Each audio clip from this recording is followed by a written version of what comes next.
먼저 이 예배에 오신 여러분들에게 하나님의 축복과 임재하심이 가득하기를 간절히 소망합니다. 또 오늘도 우리 교회뿐만 아니라 모든 지구촌 곳곳에서 예배하는 모든 교회에 하나님 임재하시고 그들에게도 하나님의 영광이 나타나게 하시며 하나님이 기뻐하시는 귀한 예배 드릴 수 있도록 간절히 소망합니다. 우리는 지난 시간에 주구대문의 첫 번째 부르심과 마지막 성령을 제외하면 세 가지 당신 청원과 세 가지 우리 청원으로 구성되어 있다는 것을 살펴보았습니다. 여기에서 우리들이 참 주목할 내용은 바로 이러한 강구의 순서라고 말씀을 드렸습니다. 예수님께서는 아무리 중요하고 다급한 현실적인 문제를 가지고 기도한다고 하더라도 우리 자신의 강구로 먼저 기도를 출발해서는 안 되고 하나님 나라의 오심과 그분의 영광을 위해서 먼저 구할 것을 요청하고 있다는 것을 우리가 알게 되었습니다.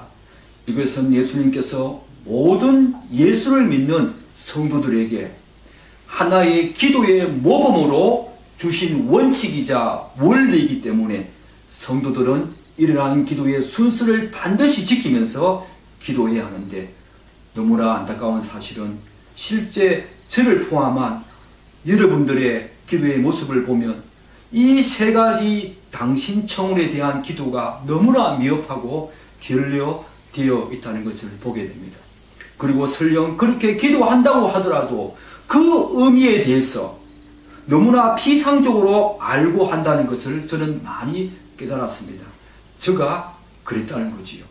그러나 저는 이 주기도문을 제대로 알고 난 후부터는 많은 시간을 하나님 나라의 그 영광과 하나님 나라의 오심에 대한 강구 그리고 하나님의 성품과 속성에 대한 그런 묵상을 많이 하게 되었습니다. 그때 정말 하나님께서 부어주시는 그 기쁨과 희열은 지금까지 제 자신의 문제를 가지고 기도하고 기도의 골방을 떠날 때와 비교해 볼 때 비교할 수 없을 정도의 희열과 기쁨과 만족이 밀려왔음을 자주 경험을 했습니다. 정말 그런 경험을 많이 했습니다. 우리가 흔히 기도는 하나님과의 영적인 그런 교제라고 말하는데 사실 지금까지 우리의 기도는 하나님과의 친밀한 교제라기보다는 정말 일방적으로 우리의 요청 내지는 그런 강구로 그칠 때가 얼마나 많았습니까? 오늘날 상당수의 조국교회가 기복신앙으로 흘러간 가장 큰 이유 중에 중요한 이유 중에 하나가 저는 이렇다고 봅니다. 우리의 기도가 하나님이 원하시는 그리고 그분의 마음을 제대로 알고 추구하는 그런 기도라기보다는 우리의 문제만을 가지고 일방적으로 그분께 나아가서 우리의 문제만을 가지고 그분께 일방적으로 나아가서 구한 것에서 비롯되었다는 것을 저는 많이 깨닫게 되었습니다. 이제부터라도 우리는 정말 하나님께서 성도들에게 원하시는 그분의 마음이 무엇인지를 알고 제대로 알고 기도해야 하며 이것은 우리 조국교회와 우리 교회가 타 종교와 같이 기복신앙으로 흘러가는 그런 불행을 막는 그런 불행에서 벗어나는 길임을 우리가 분명히 알아야 합니다. 이와 관련하여 로이드 존슨 목사님은 이렇게 말씀을 하고 있습니다. 영혼들의 구원을 위한 우리의 관심사마저도 말씀을 전파하는 일에 하나님의 복을 구하는 우리의 관심사마저도 우리에게 가장 가깝고 소중한 사람들이 참된 기독교인들이 되었으면 하는 우리의 관심사마저도 첫 자리, 첫 번째 위치에 와서는 결코 안 된다.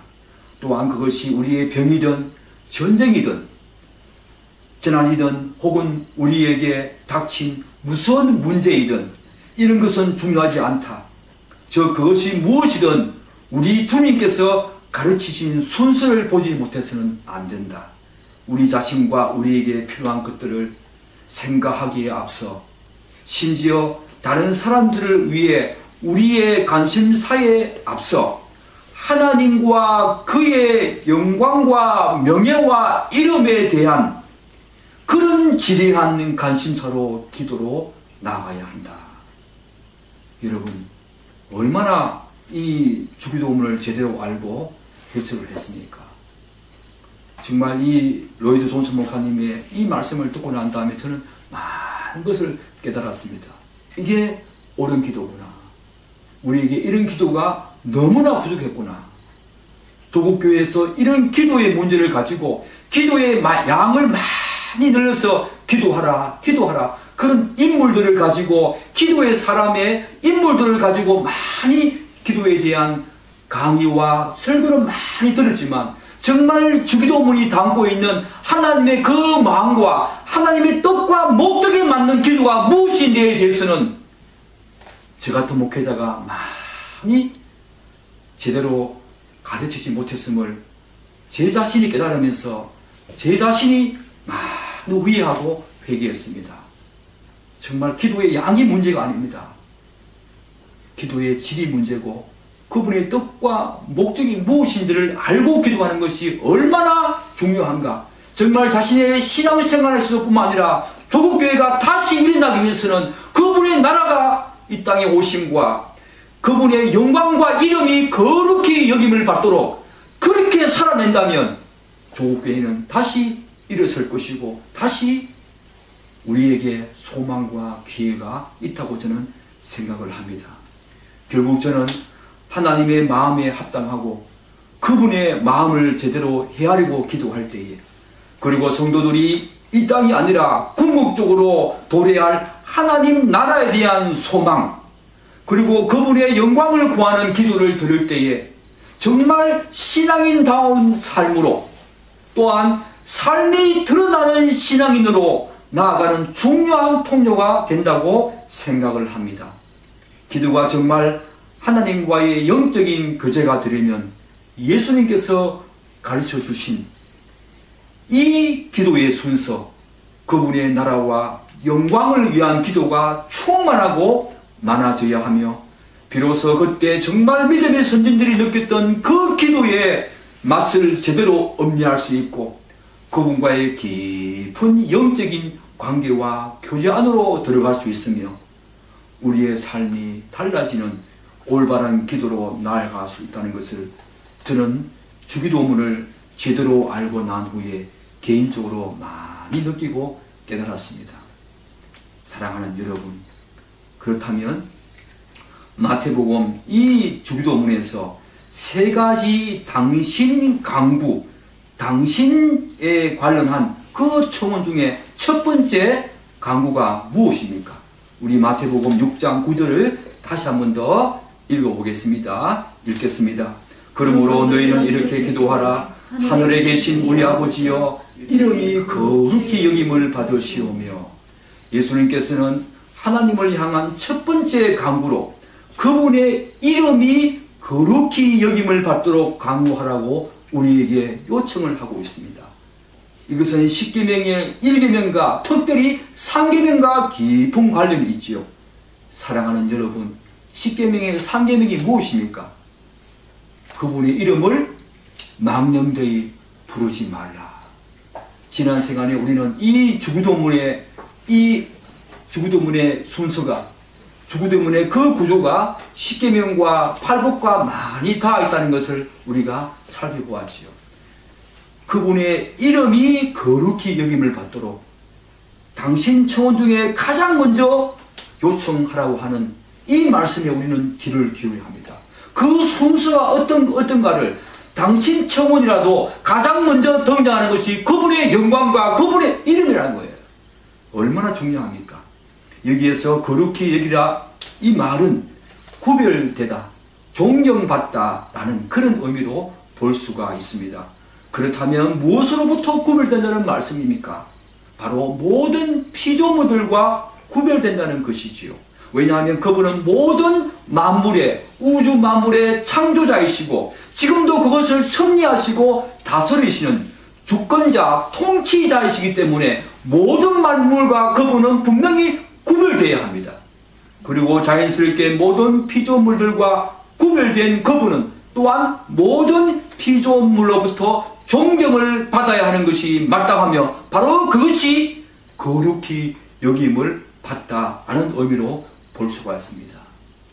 여러분, 우리가 영광을 돌리지 않으면 성경은 뭡니까? 말이 없는 돌과 풀과 나무가 하나님께 영광을 돌린다고 말하고 있습니다. 이 땅에 그분이 창조한 모든 것들이 자신의 그 타고난 속성을 가지고 하나님께 영광을 돌립니다. 정말 여러분이 영적으로 예민하고 민감해 있다면 그 새소리조차 하나의 새소리로 들리지 아니하고 그 새소리가 하나님께 영광을 돌리는 그런 소리로 들릴 것입니다. 바람이 스치고 지나가는 그 풀잎 소리도 단지 풀잎 소리로 들리지 아니하고 그 풀잎이 서로 부딪히면서 내는 하나님께 영광을 돌리며 그분의 이름을 찬양하는 소리로 여러분 들릴 것입니다. 모든 피조물들이 다 그분의 영광을 우리도 그분께 영광을 돌리지만 그분의 이름을 높이 드리지만 모든 피조물들이 그렇게 하라는 것입니다. 그렇게 구별되어 그분의 이름을 높이라는 것입니다. 그런데 예수님께서는 하나님께서 직접 계시하시고 드러내신 이 이름인 여호와라는 이름을 직접 언급하지 않으시고 당신의 이름이 다른 피조물들과 절대적으로 구별되고 존경받아야 한다고 언급하고 있습니다. 그렇지요? 즉 다시 말씀드려서 다시 한번 구절을 자세히 보면 여호와가 거룩히 여김을 받으시오며 라고 하지 않으시고 그 하나님의 이름을 직접 넣어서 여호와가 거룩히 여김을 받으시오며 라고 하지 않으시고 이름이 거룩히 여김을 받으시오며 라고 언급하고 있다는 것을 알 수가 있습니다. 물론 헬라어에는 그 이름 앞에 뭐가 더 덧붙여진다고 말씀을 드렸습니까? 지난 시간에 뭐가 더 덧붙여진다고 말씀을 드렸습니까? 당신의 이름이 저는 그래서 주기도문으로 기도하면서 늘 이 순서대로 기도하는데 저 혼자 기도하더라도 당신의 이만을 넣어서 꼭 기도합니다. 헬라어에는 그것이 있거든요. 당신의 이름이 거룩히 여김을 받으시오며 라고 이야기를 합니다. 여호와의 이름을 직접 언급하지 않습니다. 여기에는 중요한 이유가 있습니다. 예수님께서는 왜 하나님의 이름인 여호와를 직접 언급하지 않으시고 당신의 이름이 거룩히 여김을 받으시오며 라고 강구했을까요? 사랑하는 여러분, 여기에는 정말 중요한 의미가 있습니다. 예수님께서는 당시 유대인들의 그 정서와 여호와라는 하나님의 이름이 가진 상징성을 고려하여 저들에게 이렇게 가르치셨다고 저는 생각을 합니다. 여러분도 잘 알다시피 구약시대 유대인들은 성경을 필사할 때 여호와라는 이름이 나오면 필사자는 목욕을 하고 마음을 새롭게 하였으며 심지어 지금까지 사용하던 그 붓을 다른 붓으로 바꾸고 여호와라는 이름을 직접 쓰지 못하고 주님이라는 뜻의 아도니아라는 말로 필사했다고 합니다. 그만큼 유대인들은 여호와라는 이름을 거룩하게 여겼으며 그것을 함부로 사용하거나 망령되이 일컫는 것을 강하게 경계하고 있었음을 알 수가 있습니다. 물론 이들은 기계적으로 그렇게 했을지라도 이들에게는 그런 여호와라고 하는 이름에 대한 거룩함과 그 이름에 대한 광대하심, 거룩하심, 경외하심 그런 것들이 있었기 때문에 바로 그렇게 했다는 것이요. 바로 방금 말씀드린 10계명 중에 3계명 너는 내 하나님 여호와의 이름을 망령되게 부르지 말라. 이 부분을 그들은 철저하게 지키면서 여호와라고 하는 이름이 나오면 그 이름을 직접 쓰지 아니하시고 바로 주님이라고 하는 뜻의 아도니아라고 썼다고 합니다. 그래서 예수님께서도 그 유대인의 정수와 그 하나님의 이름이 갖고 있는 그 상징성 때문에 저는 여호와라고 이름을 직접 언급하지 아니하시고 당신의 이름이 거룩히 여김을 받으시오며 라고 했다고 저는 생각을 합니다. 사랑하는 여러분, 그렇다면 여러분들은 하나님의 이름이 무엇이며 그분은 자신의 이름을 어떤 방식으로 계시하고 드러내시는지 아십니까? 우리가 정말 아름다운 교회에 있지요. 그 교회에 담임 목사님이 서신 주기도문을 우리가 다 살펴보았잖아요. 그 주기도문이라고 하는 그 책을 가지고 우리가 공부를 했잖아요. 제가 그것을 계속 지금도 묵상하고 있는데 너무 좋더라고요. 여러분들은 하나님의 이름이 무엇이며 그분은 자신의 이름을 어떤 방식으로 계시하고 드러내시는지 아십니까? 모든 인간의 이름은 자신이 지은 것이 아닙니다. 누군가에 의해서 지음을 받은 것이지요.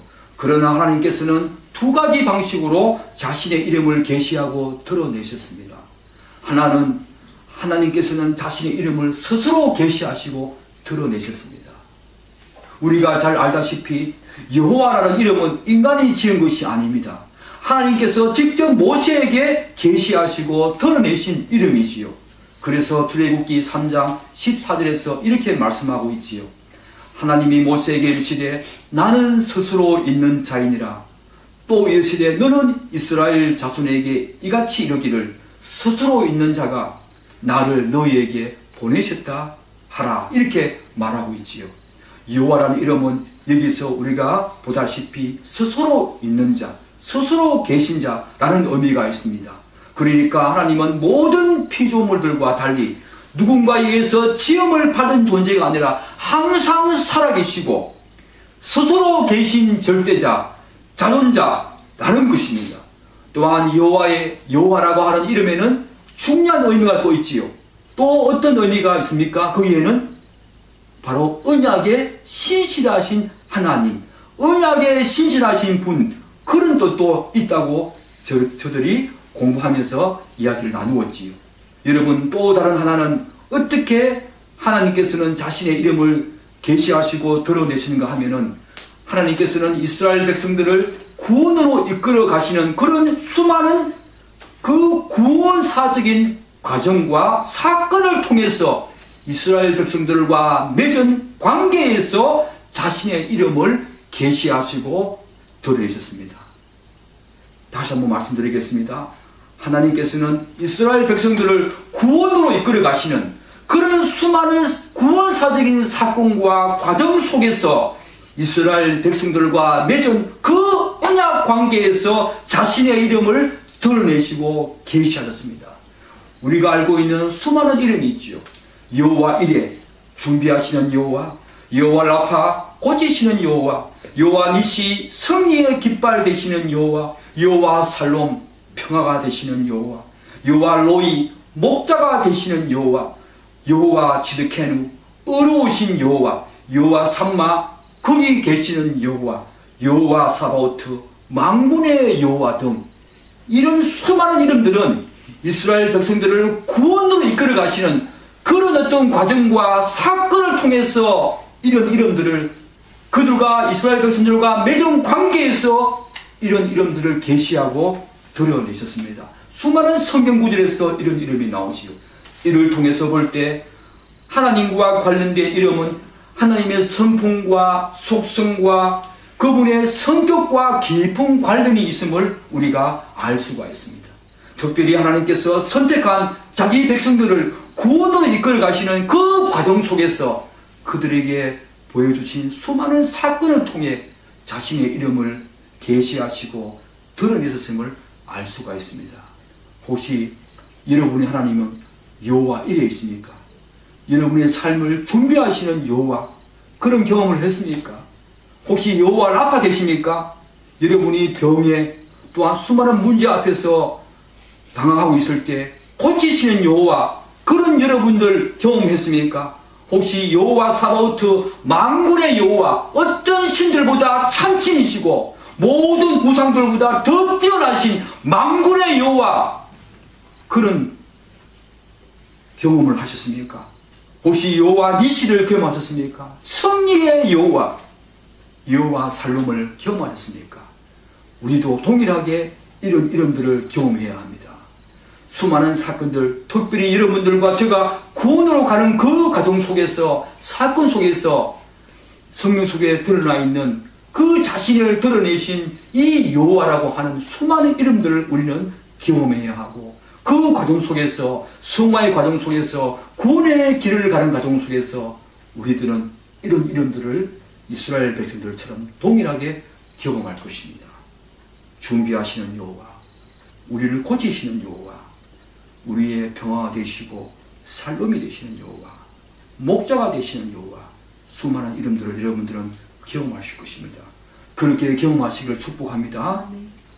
하나님께서 이렇게 자신의 이름을 많이 계시하고 드러내신 것을 볼 때 하나님께서는 우리 인간과 전혀 다른 속성과 성품, 성격이 있다는 것을 드러내시기를 원하셨고, 특별히 그분은 자기 백성들의 그 구원에 얼마나 많은 관심이 있는가를 우리가 알 수가 있지요.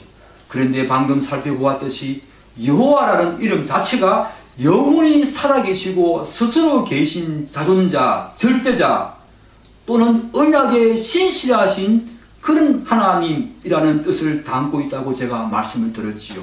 그런데 여호와라는 이름 외에 방금 제가 읽어드렸던 수많은 그런 이름들, 이스라엘 백성들을 구원으로 이끌어 가시는 그 과정 속에서 수많은 구원사적인 그런 사건과 과정 속에서 이스라엘 백성들과 맺은 관계에서 드러내신 이 자신의 이름에도 예외 없이 뭐가 적혀 있습니까? 여호와, 그러나 로이, 지드케누, 샴마라고 하지 않고 여호와 지드케누, 여호와 샴마, 여호와 살롬이라고 여호와라는 이름이, 이 표현이 덧붙여 있다는 것을 우리가 고려한다면 그분은 그 모든 사건들을 통해 계시하신 수많은 자신의 이름에 걸맞게 자기 백성들과 맺은 언약을 끝까지 신실하게 지키시는 분이심을 모든 인간에게, 모든 구원받은 인간에게 드러내시고 계시한 것을 우리가 볼 수가 있지요. 바로 언약에 신실하신 하나님. 그래서 여호와 로이, 여호와 샴마 그렇게 말하는 거예요. 얼마나 중요합니까? 그럼에도 불구하고 이 언약에 신실하신 하나님은 정말로 우리에게 중요한 사실이지요. 우리가 하나님으로부터 새로운 생명과 본성을 부여받았어 거듭나고 중생한 정말 신자라고 하더라도 여전히 구원으로 가는 그 과정과 길 속에서는 우리의 연약함과 부족함을 드러내지요. 그럼에도 불구하고 끝까지 그분의 구원을 받을 수 있는 것은, 그리고 영광스러운 마지막 구원의 단계인 그 영화의 단계까지 나아가는 과정에서 견인되어지는 중요한 이유가 바로 우리 하나님은 언약에 신실하신 하나님이시기 때문에 그렇습니다. 정말 중요합니다. 그러므로 우리는 언약에 신실하신 하나님께 정말로 감사와 영광을 돌려야 합니다. 그분이 정말로 언약에 신실하지 않으시다면 우리는 다 구원으로 가는 그 과정 속에서 절망과 좌절 가운데 있을 것이며 다 타락하고 넘어지고 쓰러질 것입니다. 어찌면 아마 낭망해서 더 이상 구원을 받을 수 없는 그런 지경에 이를지도 모릅니다. 그러나 그분은 한 번 선택한 자기 백성들을 이스라엘 민족들 같이 비록 징계를 하시지만, 비록 심판하시지만 자연인들과 예수를 믿는 사람의 그 심판은 다릅니다. 자연인들은 심판으로 끝입니다. 그렇지만 예수 믿는 자들에게는 비록 우리가 죄 가운데 있다 할지라도 심판과 징계가 떨어지지만 그 심판과 징계가 끝이 아니라 바로 새로운 회복과 구원으로 가게 하는 하나의 징검다리 역할을 한다는 것을 여러분들은 꼭 아셔야 합니다. 이것이 바로 자연인들과 예수를 믿는 그분이 선택한 백성의 특별한 차이점이지요. 그것이 우리의 특권입니다. 사랑하는 여러분, 그렇다면 믿음의 선진들은 당신의 이름이 거룩히 여김을 받으시오며 라는 말을 어떻게 이해했을까요? 우리는 이와 관련한 내용을 알아보기 위해서 하이델베르그 교리문답을 참고할 필요가 있습니다. 우리가 이미 살펴보았지요. 하이델베르그 교리문답도. 하이델베르그 교리문답에는 당신의 이름이 거룩히 여김을 받으시오며 라는 의미가 두 가지 정도 요약되어 나와 있습니다. 하나는, 이 강구는 먼저 우리가 당신을 바르게 알도록 해주시고 당신이 당신의 전능하신 능력과 지혜와 선하심과 의와 자비와 진리가 빛나는 당신의 모든 사역 안에서 거룩하게 되시고 영광 받으시고 찬양 받으소서 라고 하는 의미가 들어있다고 말합니다. 이 말을 자세히 들여다보면 당신의 이름이 거룩히 여김을 받으시오며 라는 이 말에는 두 가지 사실을 내포하고 있음을 알 수가 있지요. 첫 번째는 성도들이 하나님을 바르게 알 수 있도록 강구해야 한다는 것이 이 말씀 속에 내포되어 있다는 거예요. 이 사실은 정말로 중요한 대목입니다. 믿음의 선진들은 예수님의 이 가르침이 바로 당신의 이름이 거룩히 여김을 받도록 그렇게 기도하는 이 가르침이 바로 하나님을 더 정확하게 알고 더 많이 알고자 하는 사모함과 열정으로 이해했고 그렇게 기도로 나아가야 된다고 그렇게 인식했습니다. 얼마나 중요합니까? 당신의 이름이 거룩히 여김을 받으시오며 이 말 속에는 하나님이여 우리가 당신의 이름을 더 정확히 알고 더 많이 알고 그래서 당신을 향한 그 사모함과 열정으로 나아가게 해 주십시오. 그렇게 믿음의 선진들은 이해했고 인식했다는 거예요. 얼마나 중요합니까? 잠언 1장 7절은 어떻게 말하고 있습니까? 여호와를 아는 것이 지식의 근본이라고 말하고 있지 않습니까? 여호와를 아는 것이 지식의 근본이다. 요한복음 17장 3절은 어떻게 말하고 있습니까? 영생은 곧 유일하신 참 하나님과 그가 보내신 자 예수 그리스도를 아는 것이다. 영생이 바로 그런 것이라는 거예요.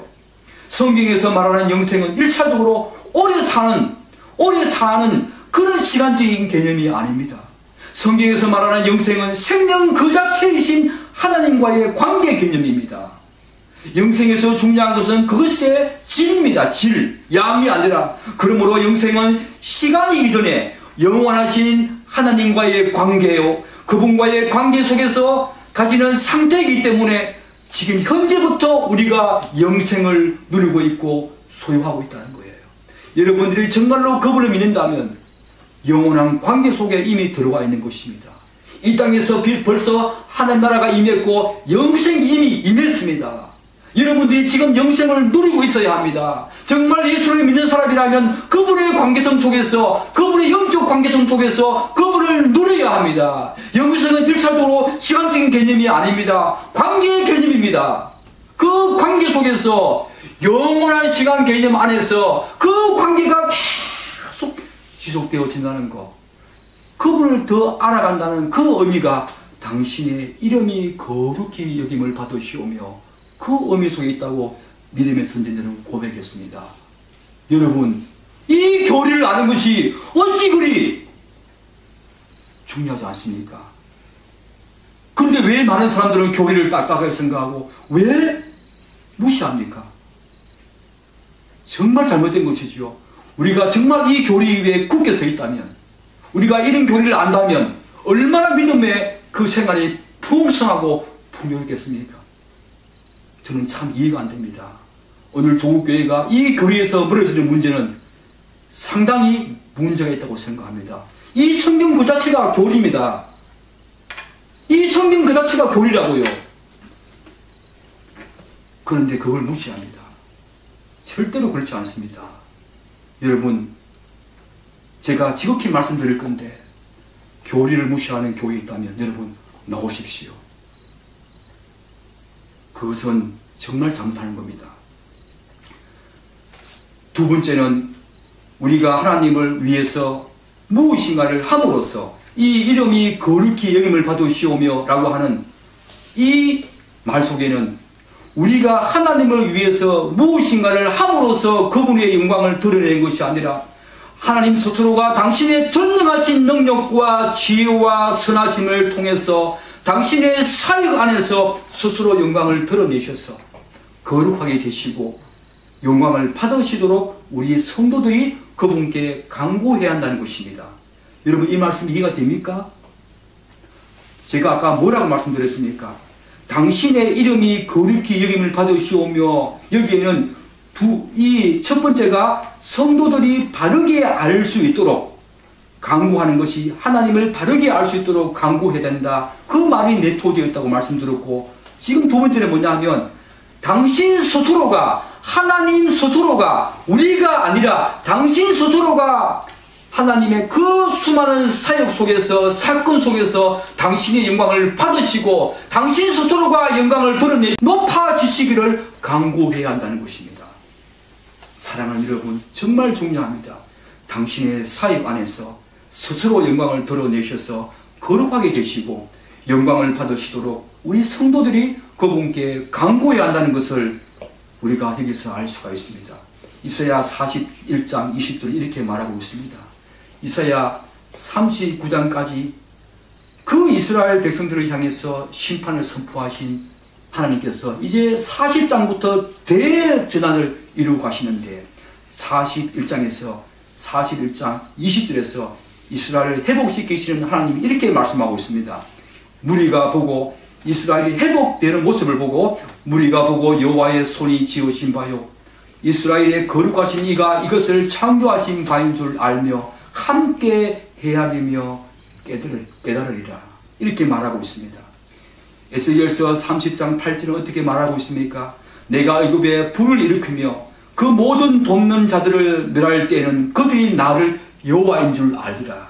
하나님 스스로 여호와의 이름과 영광과 그분의 영화로움과 그분의 거룩함을 드러내시도록, 이렇게 드러내시도록 우리가 기도해야 한다는 것이 이름이 거룩히 여김을 받으시오며 라는 의미 속에 들어있다는 거지요. 이 간구는 자신이 지은 자기 백성들을 구원으로 이끌어 가시는 수많은 앞에서 살펴보았던 구원사적인 사건을 통해서 이스라엘 백성들과 맺은 관계에서 자신의 이름을 계시하신 것 같은 이것과 깊은 관련이 있지요. 지금도 그렇게 하시기를 간구하라고 하십니다. 사실 우리가 기도하지 않아도 그분은 자신의 영광과 이름을 위해서 그분 스스로 자신이 창조하신 모든 피조물들을 통해서 스스로 그분 스스로 영광을 받으실 것입니다. 우주 만물을 스스로 다스릴 것이고 인간의 역사를 섭리하실 것입니다. 그래서 우리들에게 스스로 당신의 영광과 영화로움과 거룩하심과 이름을 스스로 드러내실 것입니다. 그럼에도 불구하고 우리들에게 그렇게 하도록, 그렇게 강구하도록 우리에게 말씀하고 계신 이 하나님의 마음을 여러분 아십니까? 그렇게 기도하도록 하나님께서 우리에게 요청하고 있습니다.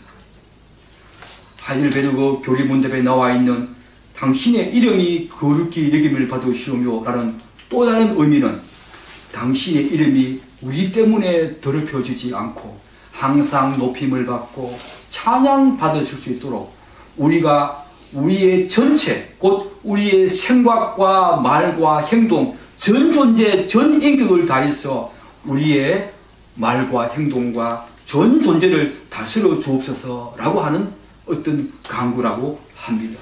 이 말은 첫 번째 말씀드렸던 하나님이 스스로 자신의 영광을 구하도록 간구해야 할 뿐만 아니라 이제 기도하는 성도 자신이, 그리고 이 땅의 모든 예수를 믿는 성도들이 자신의 모든 삶과 행동과 은행을 통해서 하나님의 영광과 이름이 드러나고 또한 그분이 찬양받으실 수 있도록 우리의 그 행동과 삶과 우리의 모든 은행이 달라지면서 그를 통해서 그분이 다른 사람들로부터 찬양받으실 수 있도록 그렇게 간구해야 한다는 것이 여기에 들어있죠. 이제 우리로 하여금 그렇게 우리의 삶을 통해서 우리의 말과 행동을 통해서 그분의 이름이 높이 드러나도록 우리 스스로가 그렇게 해달라고, 그렇게 은혜를 달라고, 힘과 능력을 달라고 기도를 해야 한다는 것입니다. 요한복음 17장 4절에서 6절은 이렇게 말하고 있지 않습니까?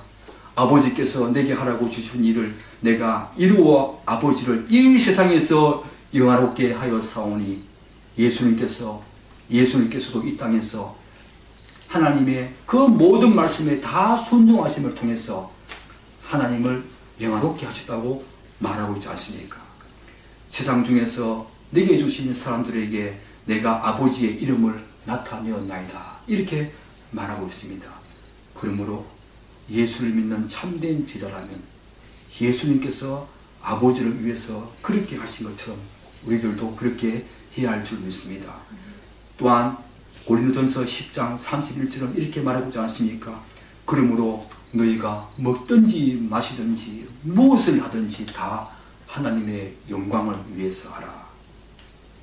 우리가 앞에서 살펴보았듯이 당신의 이름이 거룩히 여김을 받으시오며 라는 의미 속에는 성도들은 하나님 스스로 그분의 이름과 영광 그것들이 충분히 드러내시도록 강구해야 한다는 것이 내포되어 있다는 것을 1차적으로 살펴보았습니다.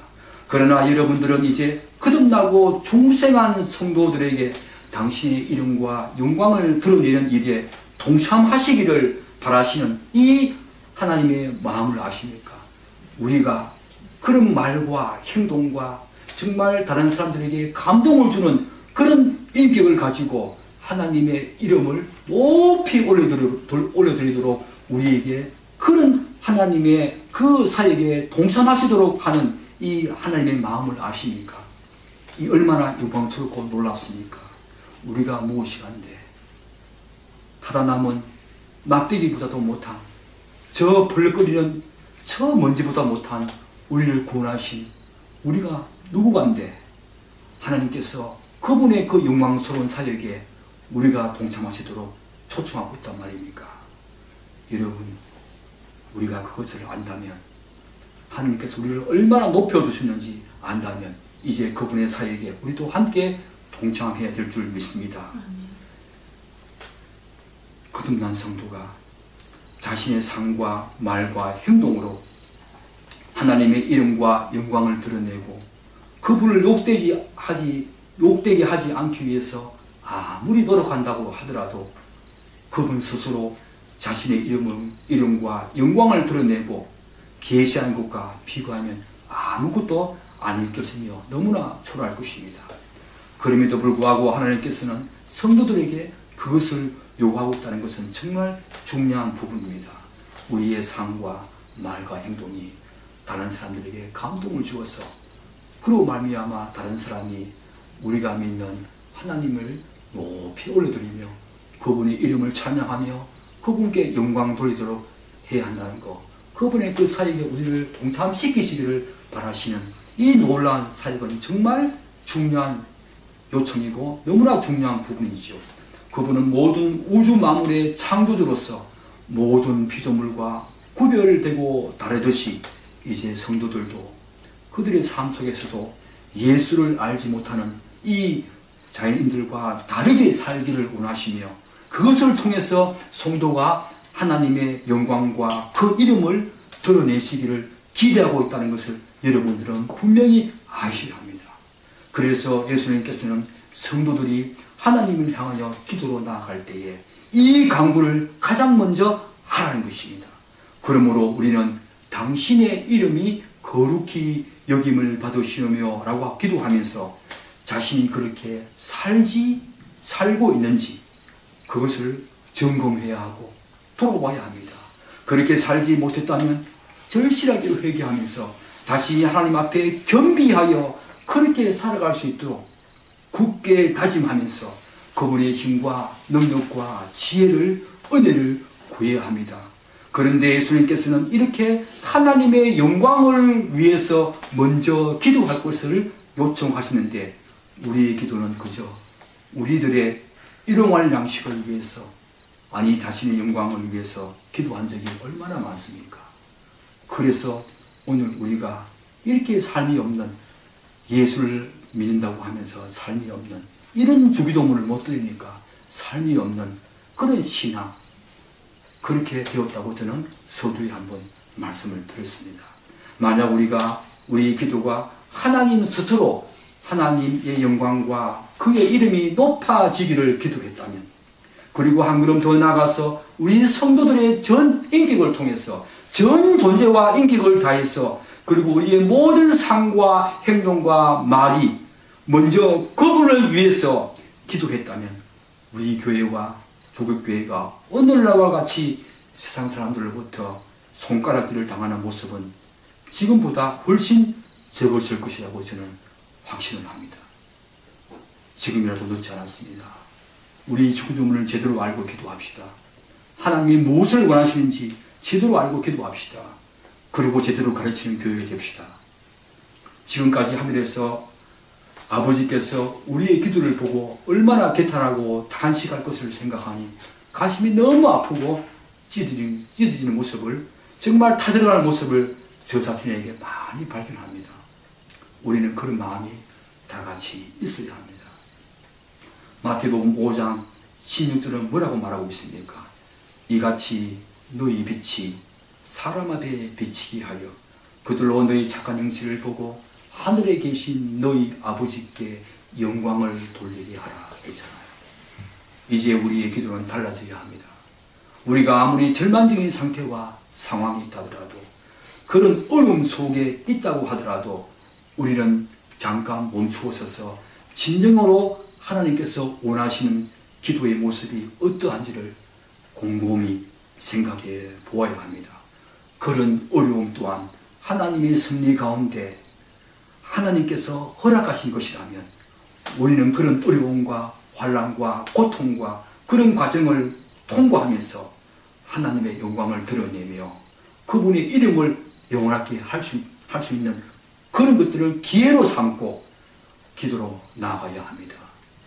그것이 바로 오늘 조국교회가 다시 회복하고 우리 교회가 다시 회복해야 될 중요한 과제입니다. 절대로 그분의 이름을 욕되지 않도록 살아내고 또한 그분의 영광을 위해서 살아내는 것이 얼마나 중요한 걸 알고 그렇게 살아가도록 우리가 기도해야 할 줄 믿습니다.